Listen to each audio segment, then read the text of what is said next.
It is 11 years since Amisom forces intervened in the nearly 3-decade-long Somali civil war. While a milestone has been achieved by the UPDF forces and a peacekeeping mission, though there is still a lot to do to restore harmony.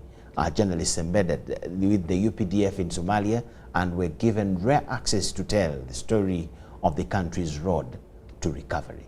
We have it.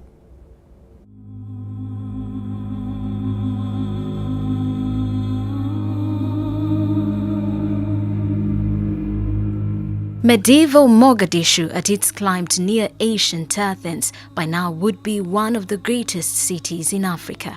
With a rich heritage and a prowess in arts, infrastructure and trade, equipped by Somalia's over 3,000-kilometer coastline along the Indian Ocean and the Gulf of Aden, the longest in mainland Africa, there is no debating how far the country could soar but for the Somali civil war.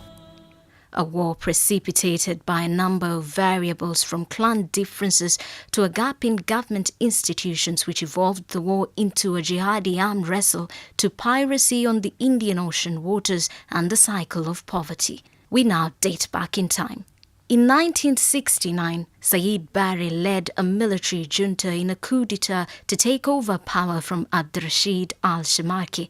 He took on a socialist approach of governance, attracting support from socialist states like Russia and Egypt. Under his rule, clanism was discouraged while unity emphasized. However, the government's inner circle was made up mainly of members from his clan, Ogaden, and that of his mother. Facing defeat of the Ogaden War and its effects on Somalis coupled with famine, Barre's popularity grew dim in the 90s. In 1991, Barre was ousted by clan-based armed rebel groups, fled into exile and died in 1995. But the mark of his rule had already set into motion the ongoing civil war. In 1992 till 1995, the United Nations through UNOSOM I, Unified Task Force, and UNOSOM II came in to fight the United Somali Congress, a major rebel group at the time. In 2000, a transitional national government was established, and in 2004, a transitional federal government.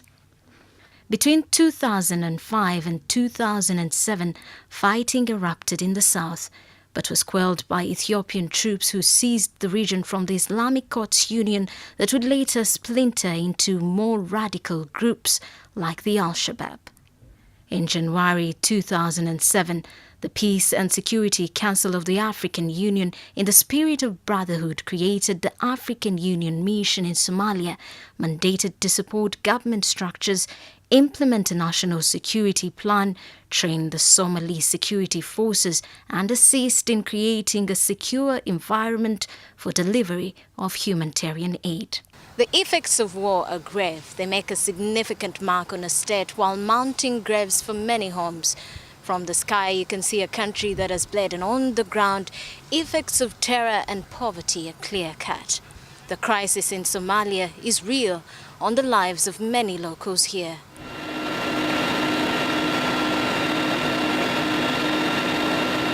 Aboard a UN chopper, we embarked on our journey to Market district, a former Al-Shabaab stronghold. A journey that took an hour in air, we are told, can last a week by road if you survive the improvised explosive device-infested roads. At Sirijali, we joined the UPDF on one of their supply delivery missions to the next camp in Shalambot, a task that calls for optimum preparation. The Al-Shabaab are natives of the area, so they can operate from anywhere. So what we normally do is to ensure that we send the patrols out there to go and check out on the areas that we think or that we may have got intelligence that these bad enemies are there. So we normally conduct patrols and get information about the activities of those guys. It's approximately a 20-minute drive aboard armored vehicles escorted in convoys to thwart any attacks from the Al-Shabaab. Lieutenant Colonel Fred Mwesije is the commanding officer at Shalambot Base. He honestly tells the story of how Al-Shabaab terrorists disguise as locals, making it hard to net them. You think of using maybe a TLA fire because we can share them out of that place. But they are mixed with civilians, we can't do it. We have to protect the civilian population. And of course they use them as a shield also. So we cannot do that. That's the reason. 4 kilometers away in Bofu, at another UPDF base camp, the commanding officer, Lieutenant Colonel Robert Nahamia, also decries the IED attacks on many of their convoys. In Somalia, we have to have other alternative means of bringing logistics. So really, it is a challenge.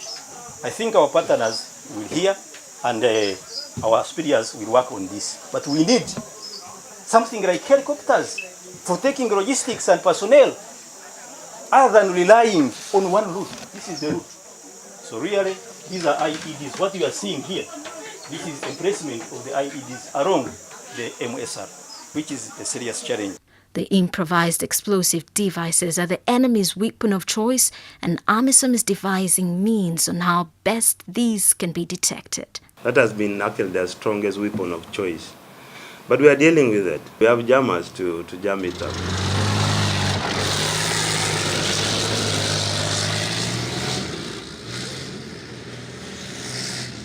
Nevertheless, strong as they started the journey on high alert, they proceed. NGONZI, UBC News, Lower Shebele, Somalia. Wow, thank you so much, Rhoda, and welcome back from Somalia.